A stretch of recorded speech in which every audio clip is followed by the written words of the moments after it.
Market गुरु series में आज हमारे मेहमान हैं सौरभ मुखर्जी। मासलेस के को फाउंडर हैं वो।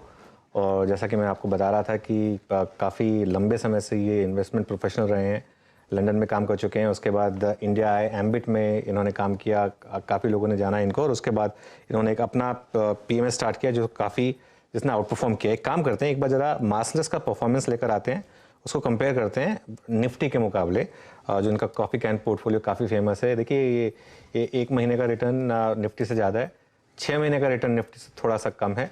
और लेकिन अगर आप 3 ईयर का रिटर्न देखें और शुरुआत से रिटर्न देखें तो निफ्टी को कंफर्टेबली बीट कर रहे हैं। Saurabh, good morning. शुक्रिया आपका जुड़ने के लिए सबसे पहले तो। और सीएनबीसी आवाज़ पर मेरा पहला इंटरव्यू आपके साथ, सीएनबीसी टीवी 18 पर तो खैर मैं आपसे बात करता रहता हूं, तो पहले तो शुक्रिया आपका। Thank you. मुबारक हो अनुज, मुबारक हो मूविंग टू सीएनबीसी आवाज़। Thank you Saurabh. तो आपका एक मैं न्यूज़लेटर पढ़ रहा था जिसमें आपने एक बहुत इंटरेस्टिंग बात बोली थी। उसको आपने टाइटल किया था इररिलेवेंस of short term investment performance. मतलब कि शॉर्ट टर्म में, हालांकि शॉर्ट टर्म में भी आपका परफॉर्मेंस खराब नहीं रहा है, अच्छा ही रहा है, लेकिन जो आप बात कहते हैं कि शॉर्ट टर्म में थोड़ा नॉइज ज़्यादा होता है। और आपने एक बहुत अच्छा एग्जाम्पल दिया वॉरेन बफेट का कि S&P 500 को मंथली फ्रेम में उन्होंने आधी बार आउट परफॉर्म किया, लेकिन लॉन्गर टाइम फ्रेम में काफ़ी बार आउट परफॉर्म किया है। तो इसको कैसे समझे, मतलब क्या की पैरामीटर होना चाहिए इसमें short term versus long term का?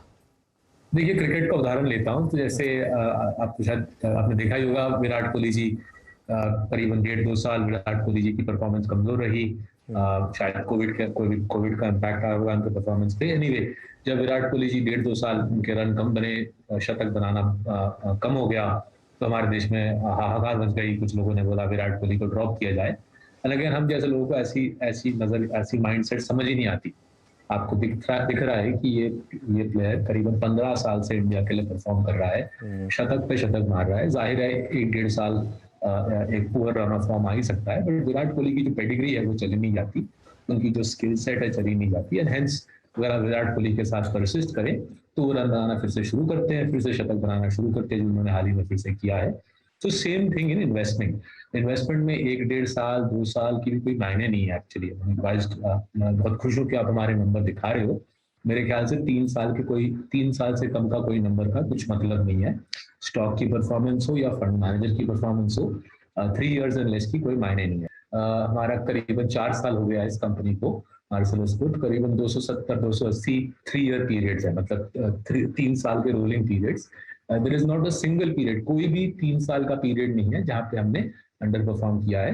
एंड ये हमारा क्रेडिट नहीं है, ये जो अंडरलाइन कंपनीज है हमारे पोर्टफोलियो में वो उनका क्रेडिट है। बिकॉज अगर आप 3 साल दोगे तो HDFC bank, Asian paints, Pidilite, Divi's lab, जिस प्रकार के स्टॉक सीसीपी के अंदर बैठे हैं, वो शानदार प्रदर्शन दिखाते हैं। इसलिए 1 महीने का या 1 साल का भी कोई मायने नहीं है, वो क्रिकेट में हो या वॉरेन बफेट जी की परफॉर्मेंस हो या हमारे छोटी सी कंपनी के परफॉर्मेंस में हो। चलिए, आपने अपने पोर्टफोलियो की बात की। मैं मार्केट गुरु सीरीज में फोकस कर रहा हूं कि लोगों को थोड़ा सा एक सिखाया जाए सौरभ, क्योंकि हमारा रिटेल एक व्यूअर बेस होता है कि आप कैसे स्टॉक्स को आपको चुनना चाहिए और कैसे उनमें रहना चाहिए, instead of giving them tips कि ये ले लीजिए, ये बेच दीजिए, क्योंकि वो तो रोज ही होता है। तो उसके ऊपर चर्चा हो रही है। लेकिन उससे पहले, क्योंकि आपने बात की 3 साल की, तो यहां से 3 साल आगे के 3 साल, हालांकि आप टॉप डाउन मार्केट पे कॉल नहीं लेते हैं, लेकिन फिर भी मैं आपसे पूछना चाहता हूं कि अगले 3 साल का क्या व्यू है आपका। इंडियन मार्केट जो इस समय आउट परफॉर्म कर रहा है, लेकिन ग्लोबल हेडविंड्स काफी स्ट्रांग है, तो क्या व्यू लेकर चलना चाहिए इन्वेस्टर को इस समय? देखिए, हम जैसे निवेशक हम काफी उत्तेजित हो जाते हैं जब स्ट्रेस का माहौल बनता है। तो स्ट्रेस के माहौल में, दिक्कत के माहौल में, जो बाहुबली कंपनी होती है, जो सुदृढ़ फ्रेंचाइज होता है, उस दिक्कत के माहौल में ज्यादा फायदा उठा पाता है माहौल का। तो अगर हम उदाहरण लेता हूं मैं, लीमन ब्रदर्स, राइट, 2008-9 का क्राइसिस, अगर उसके बाद तुरंत देखें 2008-9 के क्राइसिस के बाद आप देखोगे पीडिलाइट, एशियन पेंट्स, टाइटन, इन सारे कंपनीज ने अपने इन्वेस्टमेंट बढ़ाए, नए फैक्ट्रीज लगाए। In the case of HDFC bank अपना ब्रांच रोल आउट को एक्सेलरेट किया।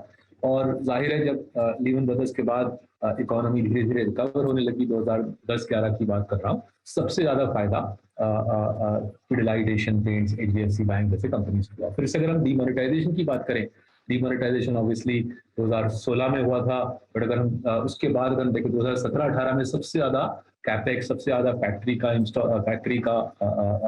फैक्ट्री में पैसा लगाना इन्हीं कंपनीज ने किया था। और वही माहौल आज फिर से हमको लास्ट 12 महीने में दिख रहा है, जहाँ पे HDFC life, ICICI Lombard, doctor Lal PathLabs, Pidilite, Asian paints, ये सारे जाके नए कंपनीज खरीद रहे हैं, छोटे छोटे कंपनीज खरीद रहे हैं, अपनी फैक्ट्रीज को बढ़ावा दे रहे हैं। और कोविड के पहले के मुकाबले कोविड के बाद इनका बिजनेस मजबूत होता जा रहा है। तो ये माहौल हमको बहुत दिलचस्प लग रहा है। लास्ट 12 महीने में जिस प्रकार के स्टॉक्स हमारे पोर्टफोलियो में है, उन्होंने दबा के पैसा डाला है कंट्री की इकोनॉमी में, नई फैक्ट्रीज लगाए हैं, नए बिजनेसेस खरीदे हैं, और मेरे ख्याल से अनुज इसका पूरा फायदा अगले 2-3 साल में देखने को मिलेगा। एक डिस्क्लेमर देता हूँ, ये सारे स्टॉक्स मेरे पास खुद हैं, मेरे माँ बाप के पास है, हमारे 11,000 क्लाइंट्स के पास है, तो ये सारे स्टॉक्स में मेरा एक वेस्टेड इंटरेस्ट है। चलिए तो बात करते हैं बजाज फाइनेंस से सौरभ, और इसकी क्या स्ट्रेटजी है, क्योंकि पिछले 10 साल में मैं एक चीज नोटिस की है, बजाज फाइनेंस में हर बार 25-30% का करेक्शन आता है, हर बार लगता है कि शायद स्टोरी खत्म हो गई है, लेकिन हर बार स्टॉक वापस ऑल टाइम हाई पर आ जाता है। तो इसका क्या की लेसन रहा है, इसमें क्या इन्होंने अच्छा किया है खराब टाइम में? देखिए, आपने अभी बोला अनुज कि आपकी चेष्टा है, आपका प्रयास है कि जो रिटेल इन्वेस्टर, जो रिटेल निवेशक ये प्रोग्राम को वॉच कर रहे हैं, वो निवेश थोड़ा सा और बेहतर करें। तो हमारी जो सीख उनके लिए है कि बजाज फाइनेंस जैसी कंपनी की एक्चुअली जो कॉम्पिटिटिव एडवांटेज, उनकी जो क्षमता है, वो टेक्नोलॉजी के आसपास आधारित है। ये जो छोटी सी चीज मेरे हाथ में है, इस चीज को डिजिटल के माध्यम को जिस प्रकार से बजाज फाइनेंस ने समझा है, किसी और NBFC उनके आस पड़ोस में भी आ नहीं पाता। और जाहिर है, जैसे आप सारे दर्शकों को मालूम होगा, डिजिटल का माध्यम आज इंडिया में बहुत महत्वपूर्ण बन चुका है। हमारे देश में दुनिया के सबसे ज्यादा स्मार्टफोन कनेक्शंस हैं। मोबाइल डेटा वर्ल्ड का सबसे लार्जेस्ट यूज इंडिया में हो रहा है। सो बजाज फाइनेंस की जो क्षमता है, मोबाइल के माध्यम से, डिजिटल के माध्यम से क्रेडिट रिस्क को असेस करना, और कोई भी डिफिकल्टी के समय के बाद बजाज फाइनेंस जबरदस्त परफॉर्मेंस लाता है, क्योंकि उसकी सबसे सुदृढ़ है। उसकी cost of funding, because of the Bajaj group का जो ब्रांड है, जो बैकिंग है, cost of funding second lowest only after HDFC। तो सस्ता पैसा मिलता है बजाज फाइनेंस को। उसकी क्षमता, क्रेडिट असेसमेंट क्षमता बहुत शक्तिशाली है। और जाहिर है, जैसे आपने बोला, कोई भी दिक्कत के बाद ये कंपनी जोर शोर से परफॉर्म करता है। तो अगर मैं उदाहरण लूँ, कोविड के पहले 3 महीने, जनवरी, फरवरी, मार्च 2020, मुझे अभी भी याद है, स्टॉक 65% गिरा, और लेट अप्रैल 2020 मार्सलस ने बजाज फाइनेंस की पोजीशन ट्रिपल कर दिया। हमने ट्रिपल इस भरोसे किया क्योंकि हमको पता है कि बजाज फाइनेंस की, जो हमारे रिसर्च टीम को पता है कि बजाज फाइनेंस की डिजिटल कैपेबिलिटीज, उसकी क्रेडिट असेसमेंट कैपेबिलिटीज NBFCs में सबसे स्ट्रांग है। वही सेम माहौल आज मेरे ख्याल से डिवीज लैब और डॉक्टर लाल पैथलैब्स, दोनों स्टॉक में हमने लास्ट 3-4 महीने में पोजीशन बढ़ाया है। ब्रोकरेज के रिसर्च के मुताबिक रिटेल इन्वेस्टर कुछ और कर रहा है, मार्सलस इन स्टॉक्स में पोजीशन और मजबूत बना रहा है। बढ़िया। देखिए, अगर आपने इन्वेस्टमेंट ट्रिपल अप किया और स्टॉक ट्रिपल हो गया, तो मतलब जो आपको डेल्टा मिला वो 9x का हो गया। और ये एक बहुत ही इंपॉर्टेंट चीज़ सौरभ ने बताई कि अगर आपको किसी कंपनी पर भरोसा है और अगर किसी एक्स्ट्रा बाहर के फैक्टर्स की वजह से उसमें डिक्लाइन आ रही है, तो उसमें उस समय आपको टॉपअप करना जरूरी है। डिवीज लैब्स और डॉक्टर लाल पैथलैब्स की आपने बात कर दी सौरभ, अगेन डिस्क्लेमर तो रहेगा कि ये स्टॉक्स आपके पास हैं, तो आप मान रहे हैं कि इसमें वो अपॉर्चुनिटी है जो 2 साल पहले बजाज फाइनेंस में थी? क्योंकि इन्होंने बहुत अच्छा किया। डिवीज लैब्स तो बहुत बड़ा आउट परफॉर्मर रहा है, लेकिन पिछले 6 महीने 1 साल में थोड़ी सी स्टोरी डगमगाई है। डिवीज लैब का फिर से उदाहरण लेते हैं, तो डिवीज लैब ने ऑब्वियसली कोविड का भरपूर फायदा उठाया। फाइजर के लिए मोनुपिराविर नाम की दवाई बनाई, जिससे फाइजर ने दुनिया भर में वो दवाई को बांटा। जाहिर है, कोविड जैसे जैसे कम हो रहा है, खत्म हो रहा है, मोनुपिराविर बनना खत्म हो रहा है। मार्केट क्या कर रहा है? मार्केट बोल रहा है डिवीज लैब का अर्निंग्स ग्रोथ, उसकी प्रॉफिट की बढ़ोतरी कम हो जाएगी। हमारा रिसर्च टीम बोल रहा है पाइपलाइन भरा हुआ है डिवीज लैब का। डिवीज लैब के पास भर भर के अपॉर्चुनिटीज हैं खूब बढ़िया कमाने का, इसलिए हम पोजीशन बढ़ाने की कोशिश में है। हमारी रिसर्च बोल रही है कि इस कंपनी के क्षमता पे फोकस करे, not the day to day क्या इस क्वार्टर क्या नंबर आता है। कंपनी के अंडरलाइन कैपेबिलिटीज, उसकी शक्ति पे फोकस करे, रादर देन इस क्वार्टर क्या नंबर छप रहा है। सिमिलरली अगर हम डॉक्टर लाल पैथलैब की बात करें, तो काफी लोगों ने लास्ट एक साल में यह हुआ बनाया है कि नए एंट्रेंट्स आ गए हैं, वो सस्ते में पैथलैब का टेस्ट कर रहे हैं। बट हमारा जो ग्राउंड पे रिसर्च है, करीबन 70-80 पैथ लैब्स हम बात करते हैं। ग्राउंड लेवल मोडालिटी रियलिटीज कुछ बदले नहीं है। जाहिर है कोविड का जो धंधा था वो चला गया है, बट अगर हम थ्री ईयर पिक्चर देखें, कोविड के पहले के मुकाबले आज देखें, इसका डॉक्टर लाल पैथ लैब का बिजनेस 15-16% टॉप लाइन लेवल पे ग्रो कर रहा है, और हमारे ख्याल से जो उसकी long term free cash flow compounding है 25 के आसपास बरकरार रहेगी। और जो बड़ा स्टोरी है, जो बिग पिक्चर है अगले 10 साल का, कि करीबन 80-85% पैथ लैब इंडस्ट्री छोटे छोटे mom and pop path lab है, छोटे छोटे कंपाउंडर्स के पास है। तो छोटे छोटे कंपाउंडर्स, छोटे छोटे पैथ लैब धीरे धीरे कंसोलिडेट हो जाएंगे, और हमारे ख्याल से सबसे बड़ा कंसोलिडेटर यही वाला कंपनी रहेगा। तो ये एक चीज़ मुझे समझ में आनी बताइए कि ये जो एक्विजिशंस कर रहे हैं, इससे एक थोड़ा सा कंसर्न ये आ रहा है कि कुछ इनके जो एक्विजिशंस हैं वो मार्जिन डाइल्यूटिव है कंपेयर टू जो उनके खुद के मार्जिन हिस्टोरिकली रहे हैं। सबर्बन जैसे है, मतलब सबर्बन टेक्निकली ब्रांड अच्छा है, बॉम्बे में अच्छे खासे लोग जानते हैं उसको, शायद डॉक्टर लाल के लिए कि ये एंट्री अपॉर्चुनिटी दे रहा है, तो लेकिन कहीं ये स्ट्रैटेजी में थोड़ा रिस्क भी है कि थोड़ा सा आप डाइल्यूटिव हो जाएंगे। देखिए अनुज, अगर कोई बेच रहा है कंपनी, जैसे मानिए सबर्बन के मालिक डॉक्टर अरोड़ा, अगर वो बेच रहे हैं, जाहिर है उनकी भी कुछ कारण है, उनकी शायद कुछ मजबूरी है बेचने की। अगर उनका भी जबरदस्त धंधा चल रहा होता, अगर डॉक्टर अरोड़ा का भी जबरदस्त धंधा चल रहा होता, देन वो क्यों आके अपना बिजनेस बेच। जाहिर है देखो, जैसे डॉक्टर लाल ये छोटे छोटे लैब्स को खरीदेंगे, और टू बी ऑनेस्ट हमने बहुत सालों से उनको और प्रोत्साहन दिया ये करने के लिए। डॉक्टर लाल बहुत सारा कैश जनरेट करता है हमारा, काफी सालों से उनको सुझाव था कि और खरीदिए, क्योंकि जो छोटे छोटे रीजनल प्लेयर्स हैं वो आपके सामने मुकाबला नहीं कर पाएंगे, उनको खरीद डालिए। जब वो छोटा प्लेयर बेच रहा है डॉक्टर लाल को, जाहिर है छोटा प्लेयर का प्रॉफिटेबिलिटी कम होगा डॉक्टर लाल के मुकाबले, उसी वजह से वो बेच रहा है। एंड देयरफॉर अगर आपको मेरे को तसल्ली है कि डॉक्टर लाल की जो तरकीबें हैं कंपनी चलाने की, 2-3 साल में प्रॉफिट मार्जिन को बढ़ावा देगा, तो जाहिर है हमको कोई उसमें टेंशन नहीं है, राइट। सो मेरे ख्याल से सबर्बन में वही सिलसिला शुरू हो चुका है। सबर्बन के मार्जिन, जैसे आपने बिल्कुल बोला, डॉक्टर लाल के मुकाबले प्रॉफिट मार्जिन कम थे, बट जो पोस्ट एक्विजिशन जो इम्प्रूवमेंट्स लगाए जा रहे हैं, मेरे ख्याल से 2 to 3 ईयर्स में सबर्बन का प्रॉफिट मार्जिन शायद डॉक्टर लाल जितना नहीं होगा, बट सबर्बन के पुराने नंबर से कहीं ज्यादा होगा। एंड इससे हम जैसे शेयर होल्डर्स को फायदा रहेगा। आपने डॉक्टर लाल ने वेस्ट जोन में मेट्रोपोलिस के बाद सेकंड लार्जेस्ट प्लेयर को खरीदा है, और उसकी प्रॉफिटेबिलिटी को निखारा है, और हम जैसे शेयर होल्डर को उससे काफी फायदा होगा।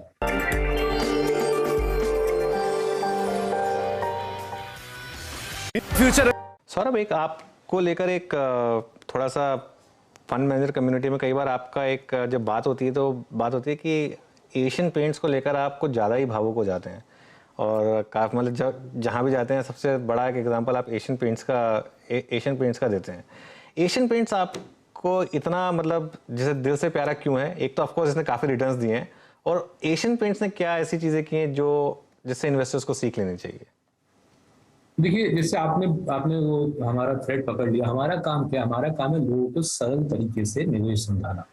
बाकी फंड मैनेजर क्या करते हैं, कुछ पी मल्टीपल की बात करते हैं, एंट्री एग्जिट, ये सेक्टर चल रहा है, वो सेक्टर नहीं चल रहा, राइट। अजीब तरीके का एक फिलोसफी मार्केट को बेचते हैं, उससे रिटेल इन्वेस्टर, निवेशक कंफ्यूज हो जाता है।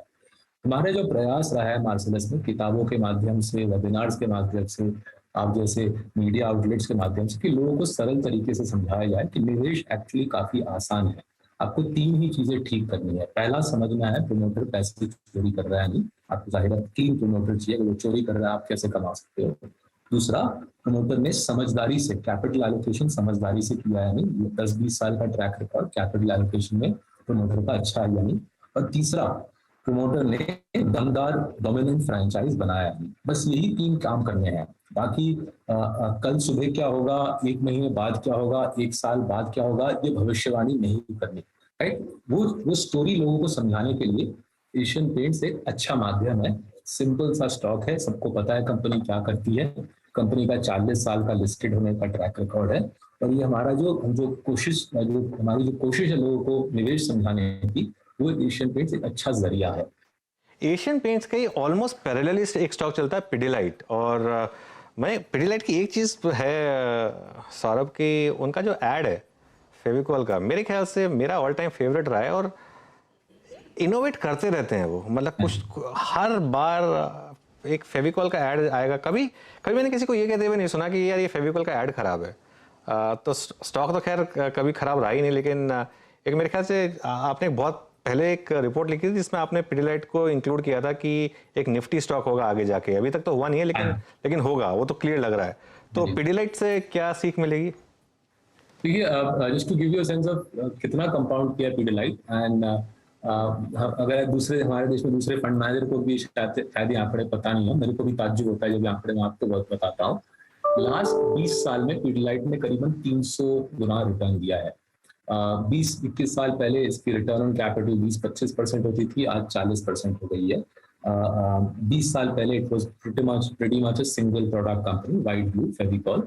आज ये वाटर प्रूफिंग में भी हावी है और व्हाइट ब्लू में भी हावी है। साथ ही साथ कोविड के पैनिक के थ्रू उसने आयरन लाइट का धंधा भी उठा लिया है। सो ये कंपनी एक कंपाउंडिंग मशीन है, कमाल का कंपाउंडिंग मशीन है। मधुकर पारेख जी ने बखूबी से लास्ट 30 साल में इस कंपनी को हमारे कंपाउंडिंग के प्रिंसिपल्स के मुताबिक बहुत अच्छा काम किया है। And then as I said 20 years ago M&M से उन्होंने वाटर प्रूफिंग के ब्रांड्स खरीदे। कुछ ज्यादा खर्चा नहीं किया, मेरे ख्याल से 100 करोड़ खर्चा होगा 20 साल पहले। M&M से वाटर प्रूफिंग के ब्रांड्स खरीदे और फिर उसी चैनल के माध्यम से, होम डेकोर कारपेंटर चैनल के माध्यम से वाटर प्रूफिंग में भी ये सबसे पावरफुल फ्रेंचाइज बन गए। लास्ट 3-4 साल की अगर हम एनुअल रिपोर्ट देखें, अब ये स्पेशलिस्ट फ्लोरिंग की तरफ जा रहे हैं। घर का फ्लोरिंग, स्पोर्ट्स स्टेडियम का फ्लोरिंग, हॉस्पिटल का फ्लोरिंग। और ऐसे company Asian paints, Pidilite, Titan, Divi's lab, doctor Lal PathLabs, ऐसे कंपनी इंडिया में गिने चुने ही हैं। अगर आपके पास ये कंपनीज हैं, स्टॉक्स हैं, लेके बैठे रहिए, शांतिपूर्वक कमाइए। 1 महीने 1 साल में क्या होता है सर मत खपाइए, लॉन्ग टर्म व्यू लेके इंडिया के प्रॉस्पेरिटी का फायदा उठाइए। ठीक है। और देखिए, कारपेंटर को अपना फ्रेंड बनाया, एशियन पेंट्स ने जैसे पेंटर को फ्रेंड बनाई, बहुत ये छोटी छोटी चीज़ें हैं, ये साबित करती हैं स्पेशली ग्रोइंग इकोनॉमी में कि अगर आप सबको साथ लेके चलेंगे तो आप काफ़ी आगे जा सकते हैं। और स्पेशली अगर आप ये वो कंपनियां जिन्होंने सबको खुश रखा, एशियन पेंट्स और पिडिलाइट दोनों, अपने कस्टमर्स को खुश रखा, अपने एम्प्लॉयज़ को खुश रखा है सौरभ, टैक्स पेयर को, गवर्नमेंट को खुश रखा है क्योंकि आप हर साल टैक्स पे कर रहे हैं, डिविडेंड दिया है ऑब्वियसली, तो सबको साथ लेके चले हैं। और ये काफ़ी एक इंटरेस्टिंग चीज़ जो यहाँ पर आ रही है, जो निकल के सौरभ की बातचीत से। शुक्रिया सौरभ, बहुत मज़ा आया आपसे बात करके। और जो हमारी एक पहल है कि थोड़ा निवेशकों को बताएं कि क्यों और कैसे आपको स्टॉक्स में इन्वेस्ट करके वेल्थ आप बना सकते हैं, तो उसके लिए आपका फिर से शुक्रिया सौरभ। Thank you